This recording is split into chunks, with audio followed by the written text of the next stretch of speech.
Hi, good evening. Steve Adler. You got a minute?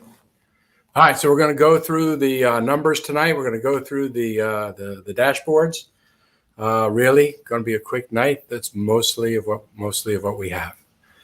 But the numbers are important, so let's talk about those. Gene, let's pull up the first chart. You can see, focusing on the numbers for this evening. 17 new admissions. That's higher than our 7-day moving average. But about at our 7-day moving average, up slightly.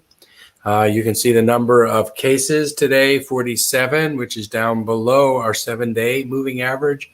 That number's been fluctuating. New admissions have been going down. That's up a little bit, so that the new admissions number went up from 14 to 15.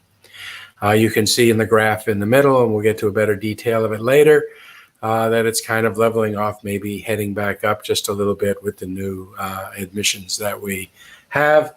And the positivity rate in the city, even while we're seeing, potentially more cases, positivity rate overall has gone down to 4.4, but we're going to break down that number in a moment as well. Let's go to the second chart, and we can see how we're doing against the 7-day averages. For the longest time, every number we had in the night was lower than our 7-day average as we were continuing to move down. Not so much right now. The number of people hospitalized tonight, 93.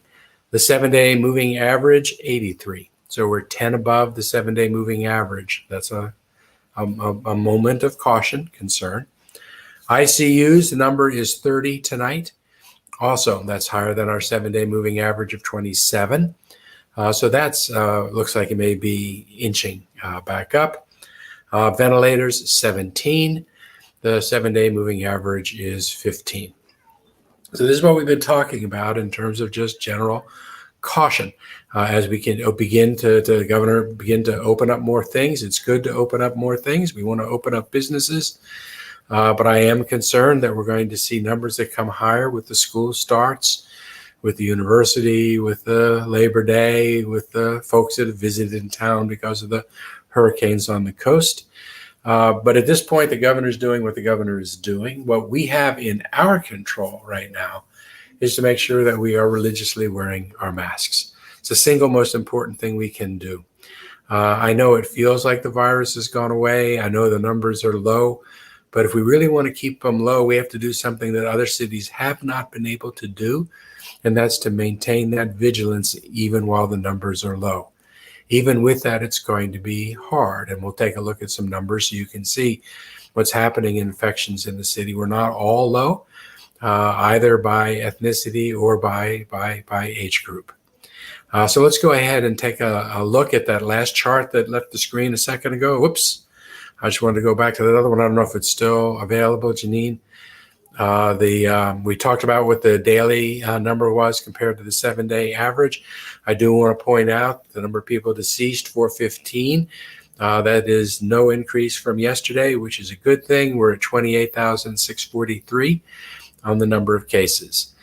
Active cases in the city, 766. So we continue to track that number. All right, now let's go to Dr. Escott's presentation today. He gave this presentation with slides and a few more slides to the Commissioner's Court. We're going to begin with his slide number 2.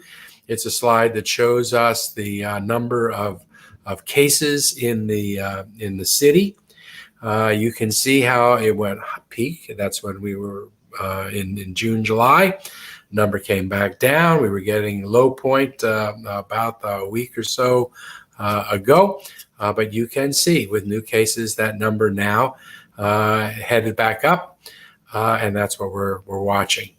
On terms of admissions, you can see that the new admissions number generally heading down. And that's evidence of the fact that we were having more cases, but those cases not translating into admissions in our hospital. We think that's because it shows an increased number of cases, new cases that are younger people, and younger people are not ending up in the hospital. The fear is that the younger people will end up directly or indirectly giving the virus to other people in the community, which means that after the younger folks get it, and we see more cases, but not more hospitalizations, that then we start seeing a creep up of new cases in older age groups, which will invariably lead to new hospitalizations. So that's the kind of pattern that you're kind of on the lookout for when you see that comparison that we just talked about. Let's take a look at the next chart from Dr. Escott. After we talked about admissions, after we talked about cases, after we talked about admissions, the next chart that we have, I think, is this one shows the percentage of hospitalizations by ethnicity and by race. If you look over to the right side, that top line is the one I've been keying on. That shows you where we are with respect to the Hispanic or Latino community. You can see that number at one point was really high at like 70%. It's now it's been coming down and coming down and coming down. The number was down in the low 40s, but you can see here in the last week, the number going up to 50. Again, it looks like that number may be young people in the Latino community. And that's of real concern because that, as we know, is a population that is real susceptible to the virus. The other categories generally staying kind of where they have been. All right, let's look at the next chart. This one is percent positivity by collection week. This is community-wide. You can see that the most recent week we have measurements for is 37. That's actually a week ago. And you can see positivity in our community, general positivity of tests that are given, generally coming down.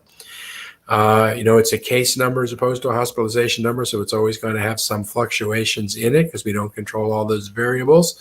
The same way that hospitalizations, admissions is a truer number because it's less subjective. But you can see as a community, we had gone up to 5.4, now back down to 4.4. We want to keep that number below 5, and we want to get there for everybody. And if we do that, we have the best chance of being able to sustain the opening of schools. Let's go to the next page. So this next chart that we see shows you the positivity, but this is now by race or by ethnicity. And you can see there are 4 blocks of colors there. This takes us through week 38. And you can see that we had some 4 weeks ago, a high positivity rate among American Indian or Alaskan Native population. That was probably high because we had given out so few tests in that category. And in fact, in 2 of the 4 blocks, we haven't given any tests out. So you don't see no positives. So you don't see any results there. But you can see the gray line, which is the Hispanic or Latino community, going down week 35 to week 36, going down in week 37, coming back up in week 38. But in all of those weeks, except the first, it was just over 10, but in the last 3, not down below 5 with the rest of the population, but hovering between 5 and 10, the most recent time heading close to 10. So that is also kind of a concern that we'll watch in the community. The African American population was over 5% in week 36, got down to about 5% in week 37, is now down even farther in week 38. All right, let's go to the next slide, which takes a look at the same kind of thing, but focuses on age groups. And you can see the week 36, that's folks that are children that are 10 to 19. And you can see the infectivity rate, 10 to 19, is not getting below 5. It's staying above 10 or at 10%. That's age groups 10 to 19. Now, those folks 10 to 19 end up in hospitals less. So even though you get more cases, more positives, you don't see the hospitalization number going up. We'll only see the hospitalization number going up if those infections that are out in our community start increasing the infectivity of folks that are older in the city. And look at weeks 37 compared to week 38, the 2 on the right side. You can see that orange line, just to the right of that is the purple line. The purple line below 5%, now above 5%. That's people 50 to 59. The pink line that's just to the right of that, people 60 to 69, has edged up just a smidge. And then the teal line to the right of that, folks 70 to 79, that number looks like it's gone up by about a third. So that's a pretty significant increase, moving toward 5%. Still below 5%, still in a good place, but those are the signs that we're going to continue to watch. All right, let's go to the next slide. I want you to see a new slide. There's a new dashboard. Here, we've looked at those first two dashboards that give us numbers. There's a dashboard that gives you detail about nursing homes. This is a dashboard that is constantly changing, that tells you about where cases are in the city by zip code and what's happening in those cases. Up at the top, we'll show you the zip code where you have the highest increase in the weekly percent of positivity. It'll give you the numbers. It'll give you the change week to week. It'll give you the total number of cases.